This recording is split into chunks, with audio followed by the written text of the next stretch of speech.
Part 2. The How-to section. The first part of this book introduces and elucidates the rules for creating great content. Here, Part 2 offers specific how-to steps to creating an array of things you might want to develop, beginning with blogs, which we consider your content front line. Chapter 11. A blog, as a hub of your online content. Blog. A blog, a blend of the term weblog, is a type of website or part of a website. Blogs are usually maintained by an individual with regular entries of commentary, descriptions of events, or other materials such as graphics or video. Entries are commonly displayed in reverse chronological. Blog can also be used as a verb, meaning to maintain or add content to a blog.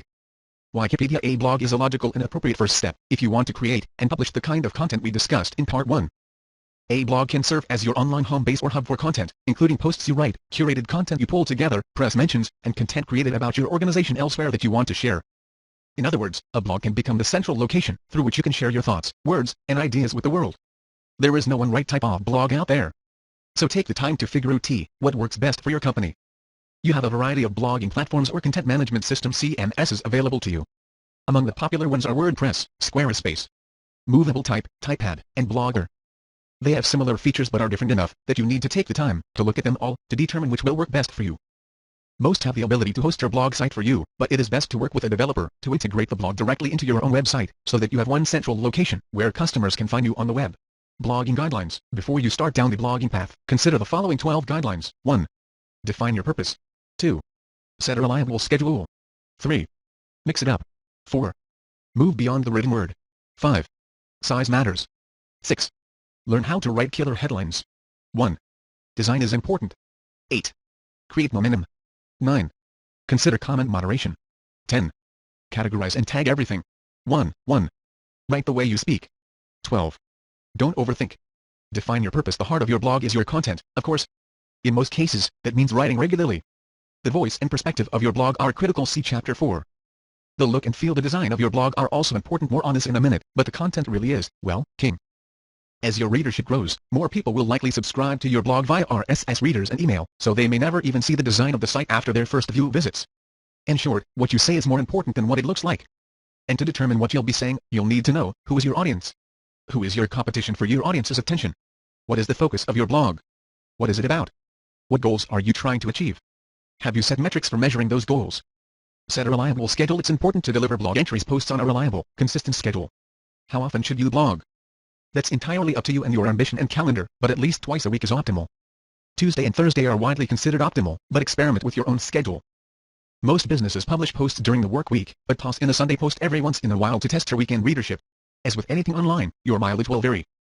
Blogger Tom Martin publishes My Mardi Gras Experience, a blog with a mission to rebrand Mardi Gras into a family event only during Mardi Gras. You can produce a few posts at once and then publish them throughout the week. Boston Pilates instructor Lisa Johnson usually hunkers down at her desk on a weekend afternoon for 4 or 5 hours to pump out 3 or more blog posts, or a week's worth of content for her own fitness blog as well as that of Modern Pilates, the studio locations she owns. Don't set undeliverable goals, Lisa says. Set your own schedule. Mix it up. Consider the variety of topics and how much attention each deserves. Mix short and long posts, meteor posts and less serious posts, timely posts and evergreen, timeless posts. Look at how marketing technology company HubSpot mixes up its posts. See Chapter 24 so as to offer its readers variety. Move beyond the written word. Your blog might be mainly images, like Richard Smith's dollar redesigned project blog, which seeks to rebrand the American dollar bill. But most blogs are text-heavy, so it's good to spice yours up with graphics and other embedded elements. Use photos in your posts to add a visually pleasing element, or help further your point. You can find Creative Commons licensed photos on Flickr, or you can purchase inexpensive artwork from a variety of stock photography sites. You can also include charts, infographics, and checklists. You might even embed ebooks or other documents, YouTube videos, PowerPoint or SlideShare presentations you like or produce yourself, and widgets or tools that your audience can interact with. If you embed content, it's a good idea to include in your post some keyword-rich text from the embedded document or video so as to give both your readers and the search engines a sense of what the embedded item is about. Size matters. How long should your post be? Long enough to say what you need to say, but not too long. Is that too vague an answer? Perhaps. But the miniskirt theory of perfect length also applies to blog posts. You want to make them long enough to cover the essentials, but short enough to keep it interesting. Learn how to write killer headlines. The headline is the most important part of your post. Spend as much time on it as while outside the whole post. If you need to, don't just slap it on as an afterthought, and learn to do it well. As with ebooks and white papers, more on those in Chapter 13, a good title for your post will pique readers' curiosity, and entice them to read more. If you worry that a title based more on intrigue won't give enough context to entice a would-be reader, you can add a descriptive subtitle to spell things out. A descriptive subtitle is a good place to include search terms or keywords, too. Here are some ways to create an intriguing blog post title. Pick curiosity. What's a dry cleaner doing on Twitter? From the Marketing Prof's Daily Fix. Use superlatives instead of getting what you want from your vendors. Try the best way to get the right price from a vendor. Use surprising or odd analogies. The Inigo Montoya Guide to 27 Commonly Misused Words from Brian Clark on Copyblogger. Be specific instead of one way to dress for success. Try the one thing you need to wear to a job interview. Simplify a complex subject comprehensively. This is why you are fat. An update from Be Contrarian. Why Richard Branson's 5 tips for success are really only 4.5 from Tim Berry's Planning Startup Stories. Why too much money is worse than too little from Guy Kawasaki on the American Express Open Forum. Or How to Be Arrogant, the Right Way from Thomas Edwards' blog, The Professional Wingman. Use numbers, especially odd numbers. 27 blogging secrets to power your community from Chris Brogan. Design is important. Your blog, including its design, should have style and personality. If you don't have the resources to hire a designer, though, don't fret. There are numerous templates for every publishing platform available online for free or at minimal cost. Templates will get you up and running in no time and are a great starting point. Spend a few minutes online looking at other blogs and you will quickly realize that each is unique. There is no wrong or right way to do it. These are items that should be included in the design, though. An RSS icon to clearly indicate a subscription feed. The option for someone to subscribe to the blog by email. FeedBurner will do this for you for free. A clear way for someone to contact you. A search box. An archive of recent posts by topic or titles. Social sharing icons. Social bling that allow each post to be shared, liked, and passed along on Twitter, Facebook, LinkedIn, Google Buzz, and so on. Links and bling to where else online they can find you. Twitter, Facebook, LinkedIn, Yelp, and so on. Create momentum. What action do you want your visitors to take? Too many people believe that by just having their content out there, that's enough. It's not, says HubSpot's Mike Volpe. Include relevant calls to action or triggers on each blog post, as with all of your content, he suggests.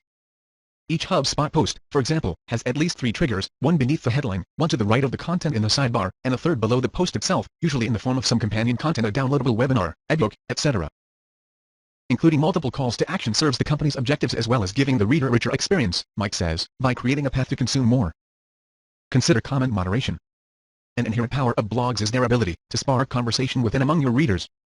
But, because of the nature of the web, there will always be spammers and trolls, who will add nothing of value to the conversation and will only frustrate everyone else involved. For that reason, you need some form of comment moderation in place. Moderating is not editing. Never edit any comment that is posted to your blog, even if you disagree. Your readers have their own voices and opinions that may differ from yours. Moderation should be used only to keep inappropriate or off-topic comments off your site. There are plugins and settings for all blog platforms that will help keep some of the spam out, but other settings will allow you to place a hold on a comment the first time someone comments and then whitelist them for future comments, so that they are not held. Others will allow you to hold a comment that has several links in it, which is sometimes a telltale sign of a spammer. If you do elect to moderate comments, monitor them so that not much time passes between when a comment is made and when it appears on the site. Categorize and tag everything. You should categorize every blog post, assigning at least one category to it.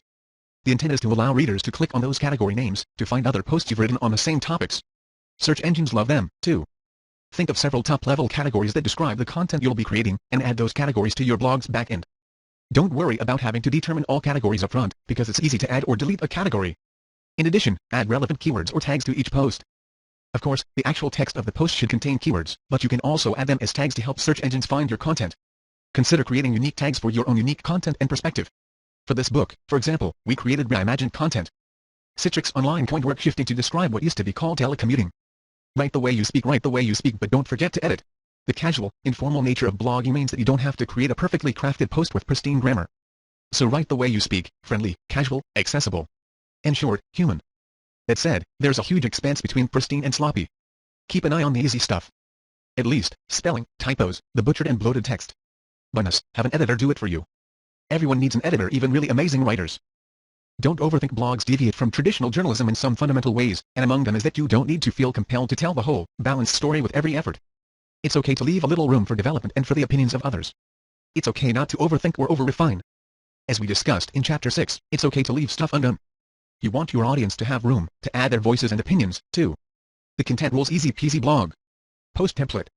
Kodak's chief blogger, Jenny Cisney, provides a simple blogging template to every contributing blogger of Kodak's 1,000 words blog. More on Kodak in Chapter 25. Having some kind of framework to pass along to would-be writers, she says, encourages contributions by demystifying the fundamentals of a solid blog post, and makes contributors more comfortable with the process. Kodak's template is fairly spare. It's a simple Word document titled Blog Posting Template and Other Helpful Advice. It offers space for a post title attention-grabbing, but concise, body, and images. Inspired by Jenny and the Kodak team, We've created our own content rules version. You can download it for free. This framework is suggested for only limited occasional use by non-writers and those unfamiliar with blogging. It's most appropriately shared within an organization to entice contributions from a reluctant or reticent staff. It's not intended for use as a universal, absolute, and definitive framework. There is not one single way to write a blog post, just as there is no one way to write in general. But you'll notice that this blog post template is very basic. It's intentionally a straightforward post skeleton. Those with an ear for the subject or for writing will be able to enliven those bones, adding an ESH and blood to create something on the page that's truly alive. Others won't, and it's likely that any post that relies solely on this framework might be similarly straightforward and, perhaps, a little bare. That's okay. Because the real value in sharing a template like this with others in your organization, or using it yourself, is to help neutralize the natural angst of confronting a blank page. Everyone feels that kind of anxiety. But it's a real shame the way it paralyzes so many would-be writers, turning their creative juices to frozen concentrate, and making them feel that blogging is scary and hard and simply not worth the trouble. You can also think of this template as blogging training wheels. It will get you going the first couple of times. But before you know it, you will be cruising on your very own. Start template. Post title. Let readers know how the post will be useful for them. And add an element of intrigue. Some tried and true formulas are how to. 9 ways to 555, the secrets of 555, what you 555 should know about, or the weirdest or best, worst, funniest, most ridiculous, and so on I ever had. First sentence. Your goal here is to hook your reader. Ask a question. State something mildly controversial, or universally interesting to your readers, that might spark intrigue. For example, have you ever wondered what it might feel like to trade jobs with someone for a day? Even a really boring job like a highway toll taker? It's important to keep it simple, one idea per post. Their goal is to give your reader one key takeaway. Next paragraph. Here's where you begin to answer the question you raised earlier, or to start to explain your initial statement. Begin to fill in the details related to your initial statement or question. Share why you've made the statement and back it up with what helped you get to that feeling. Always remember that when you mention other author sites or articles, you should link to them. Bullet or numbered lists. Create a list of your key points. If you've been writing about trading places with a toll taker for a day, for example, you might create the following points. The job is surprisingly social, but you breathe in a lot of fumes. You don't need to have more than a few of these points. Add an image. Graphics add personality and interest. Include a relevant photo or graphic with your post. Sites such as Flickr.com allow you to search for images that are for public use under a Creative Commons license. Be sure to read the license closely and always give attribution to the photographer. Close with a question. End with something that invites interaction in the comments section below the post. Something as simple as "what do you think tea is fine?" But even better is something more specific to entice your readers to share a bit about themselves. On this post example, you might ask, so what's the job you always wish you could do for a day tea, or what's the worst or best job you ever had? Other helpful advice for blog contributors. Brevity is best. On the web, short trumps long. Blog posts that meander tend to get tedious, so shorter is generally preferable. Your post should not have to be the blog equivalent of War and Peace. It need only to be long enough to convey your message. Sometimes even a single paragraph can work. Respond 10 comments after your blog post goes live. Keep an eye out for comments. Respond to them as quickly as you can. Kodak suggests 8 hours, but we recommend an hour or 2 if you can manage it. Shout it. Spread the word. Tell your family, your friends, Facebook, LinkedIn. Let your network know your post is live. Generate excitement for the post and earn some well-deserved kudos.